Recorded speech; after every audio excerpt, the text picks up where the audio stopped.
Hello guys, I am Limpon Khan from lead IT লিমিটেডের পক্ষ থেকে শুভেচ্ছা জানিয়ে বেসিক গ্রাফিক্সে কাজ শুরু করছি। এ পর্বে আপনাদের জন্য রয়েছে আমরা কিভাবে বিভিন্ন টুলবারের মাধ্যমে পেইন্ট টুলের মাধ্যমে একটা অবজেক্ট ক্রিয়েট করব। Now starting Adobe Illustrator, then start menu থেকে আমরা অ্যাডোবি ইলাস্ট্রেটরটি রান করব। তো at first create a new page, file menu থেকে নিউতে প্রেস করব। দেন আমাদের যে আর্টবুক সেট আপটা আছে আমরা প্রয়োজন মতো নিয়ে ওকে প্রেস করব। তো আজকে আমরা পেইন্ট টুল নিয়ে আলোচনা করব, পেইন্ট টুলের মাধ্যমে কিভাবে আমরা একটা অবজেক্ট ক্রিয়েট করতে পারি। তো অ্যাট ফার্স্ট এই টুল বক্সের ভিতর থেকে আমরা পেইন্ট টুলটা সিলেক্ট করব। দেন এই ওয়ার্ক স্পেসের মধ্যে সাধারণত আমরা অ্যাডোবি ইলাস্ট্রেটরের ভাষায় এই পেজকে ওয়ার্ক স্পেস বলে থাকি। তো ওয়ার্ক স্পেসের উপর আমরা জাস্ট একটা ক্লিক করব। দেন কিবোর্ডে শিফট প্রেস করে আমরা এইভাবে আরেকটা ক্লিক করব। তাহলে দেখা যাবে আমার এখানে একটা অবজেক্ট ক্রিয়েট হয়েছে। তো কাজের শুরুতেই ভিউয়ার্স আমাদের মনে রাখতে হবে যে কাজের শুরুতে আমাদের ফিল কালারটা নান করে রাখতে হবে এবং স্টক কালারটা ব্ল্যাক থাকবে। তো কেন আমরা ফিল কালারটা নান করলাম, যদি আমরা ফিল কালারটা যদি কোনো একটা কালারের রাখি সেক্ষেত্রে দেখা গেছে আমরা এইভাবে দেখেন আমরা যদি রাখি তাহলে আমাদের এইরকম শেপটা হয়ে যাবে। যদি ফিল কালারটা নান অবস্থায় থাকে সেক্ষেত্রে আমার অবজেক্টটা ভালোভাবে বোঝা যাবে। তো অবজেক্টটা ক্রিয়েট করার পরে আমরা এই টুল বক্সের ভিতর থেকে সিলেকশন টুলবার দিয়ে সিলেক্ট করব। সিলেক্ট থাকা অবস্থায় টুল বক্সের ভিতর থেকে রোটেট টুলের ভিতরে রিফ্লেক্ট টুল, এটা আমরা সিলেক্ট করব। দেন সিলেক্ট করার পরে আমাদের এখানে দুটো অ্যাঙ্কর পয়েন্ট রয়েছে। এই উপরের অ্যাঙ্কর পয়েন্টে একটা ক্লিক করব, কিবোর্ডের অল্টার এবং শিফট প্রেস করে নিচের অ্যাঙ্কর পয়েন্টে ক্লিক করব।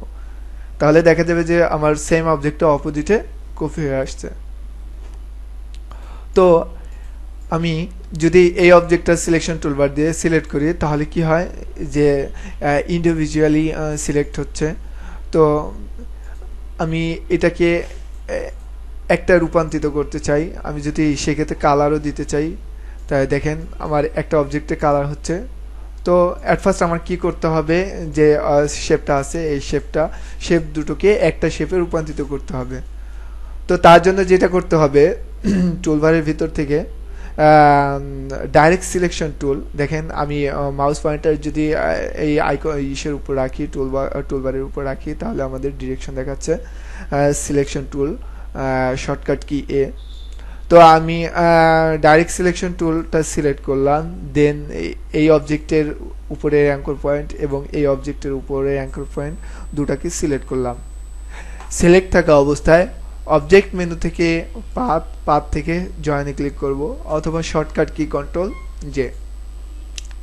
দেন এখানে দেখেন শর্টকাট কি জয়েনে ক্লিক করার সাথে সাথে আমাদের একটা ডায়লগ বক্স আসছে, একটা হচ্ছে কর্নার শেপ, একটা স্মুথ।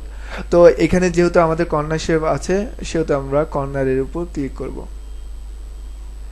সেম ভাবে নিচের অ্যাঙ্কর পয়েন্ট দুটো আমরা অ্যাড করার জন্য জয়েন করার জন্য প্রথমে সিলেক্ট করব। দেন অবজেক্ট মেনু থেকে পাথ থেকে জয়েন, দেন ওকে। এখন যদি আমি সিলেকশন টুলবার দিয়ে এই অবজেক্টটাকে সিলেক্ট করি দেখা যাবে যে সম্পূর্ণ অবজেক্টটাকে আমার একটা অবজেক্ট হয়ে গেছে। এখন যদি কালারও করি সেক্ষেত্রে আমার একটা অবজেক্ট সিলেক্ট হবে। তো এই অবজেক্টটা সিলেক্ট থাকা অবস্থায় আমি আরও অবজেক্ট করতে চাই, সেক্ষেত্রে কি করব, সেম বেসের ঠিক রেখা নিচের যে অ্যাঙ্কর পয়েন্ট আছে এই বেজের ঠিক রেখা আমি এটা চারপাশে ঘুরাবো। তো ঘোরানোর জন্য আমার কি করতে হবে, এই টুল বক্সের ভিতর থেকে রোটেট টুল সিলেক্ট করব। রোটেট টুলটা সিলেক্ট করার পরে আমি যদি নিচের অ্যাঙ্কর পয়েন্টে ক্লিক করি দেন উপরের অ্যাঙ্কর পয়েন্ট ধরে এইভাবে ঘুরাই তাহলে আমার কি হবে, যে আমি নিচের যে অ্যাঙ্কর পয়েন্টটা সিলেক্ট করছি এইটা আমার বেস ঠিক রেখা এটা আমার ঘুরবে। তো প্রয়োজন মতো বসিয়ে কিবোর্ডের অল্টার প্রেস করে কপি করব। এরপরে সেম অবজেক্টটা সেম ডিস্টেন্সে যদি আরেকটা কপি করতে চাই সেক্ষেত্রে অবজেক্ট মেনু থেকে ট্রান্সফর্ম এগেইন অথবা shortcut key control D use করব।